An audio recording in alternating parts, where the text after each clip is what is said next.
Hello students, welcome back. So today we shall study the poem The Heart of the Tree by Henry Quayler Bunner. The Heart of the Tree, the title of the poem, has got a very significant meaning.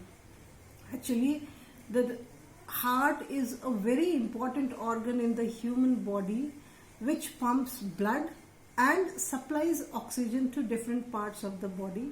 Similarly, the tree plays a very significant role in the entire world, because the person who plants a tree does good not only to himself but for the entire nature, entire world. So this title of the poem has got a very significant meaning.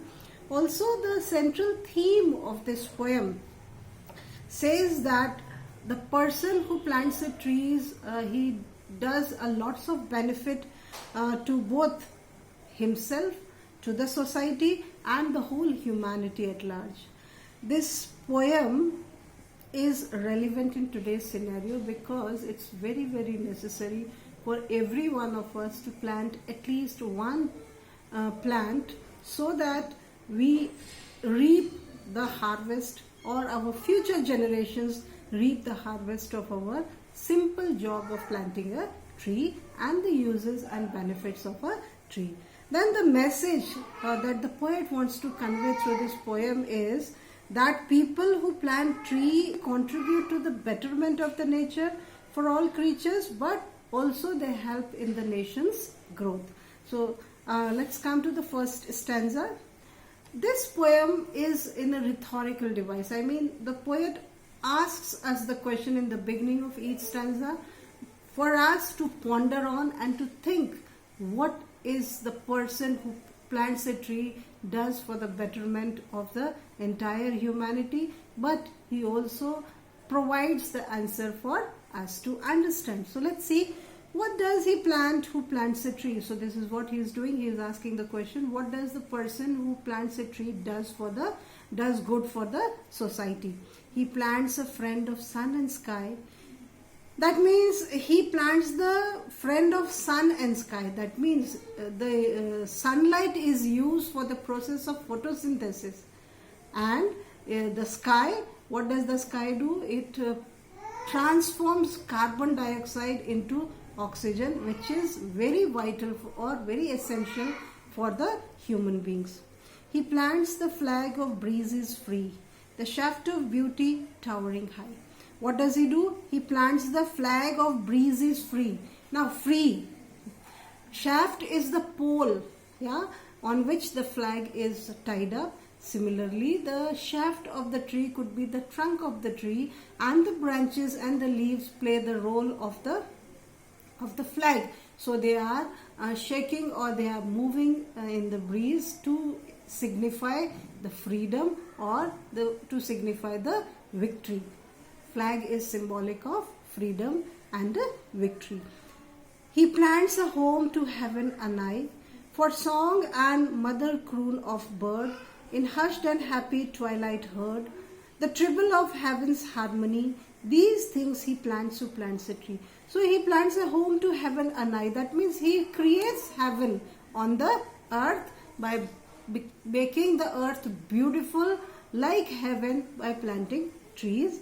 Then it also gives shelter to the birds and the wild animals who take shelter in the trees. So in the hollow of the trunk of the tree, mother birds, they build nest, and then they sing soft songs to their little babies in the twilight during the sunset time. So that also shows the beauty of the nature, and also the treble of heaven's harmony. That means it also brings harmony and love on the earth, as if the love is there on the heaven. So these are the things a person plants when he plants a tree.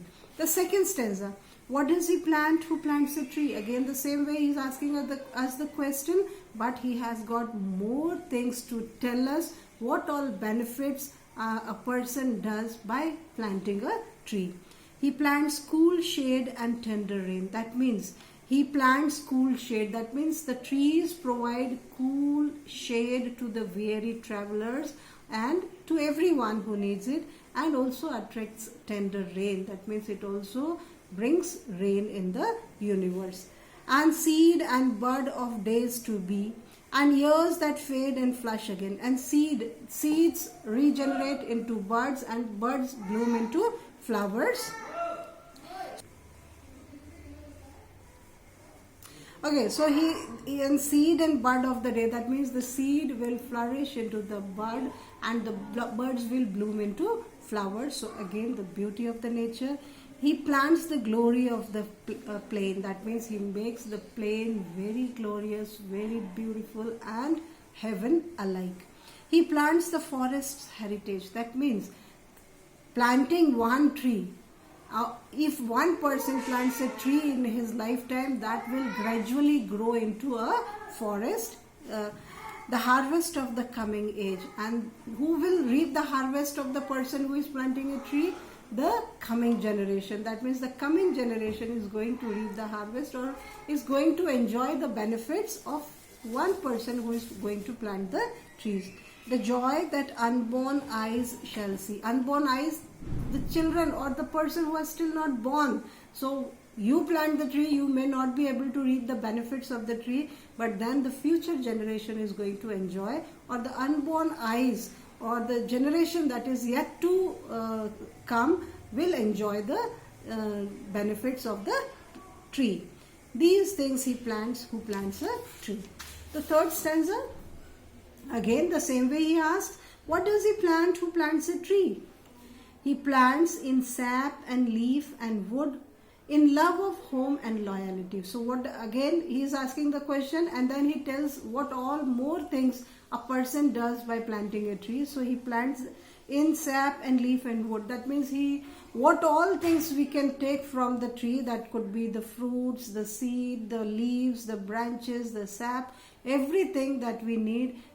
All those things are being planted by the person unknowingly or knowingly who plants a tree. In love of home and loyalty, that means he is so loyal towards the Mother Earth that he loves the Mother Earth so much. So out of that love and concern for the entire humanity, he plants a tree. And far cast thought of civic good. Civic good, that means he does good not only to himself, but he does good to his nature and the entire humanity at large. His blessings on the neighborhood. That means by planting a tree, he is blessing the whole of the neighborhood. Neighborhood, people whom you do not know, or people who are going to take the benefit of the tree. Who in the hollow of his hand. Now his H is capital, that means hollow of his hand. Here his is for Almighty God, holds all the growth of all our land. So he, that means God, who holds the growth of all our land. The person does as much good as God does to human beings by planting a tree.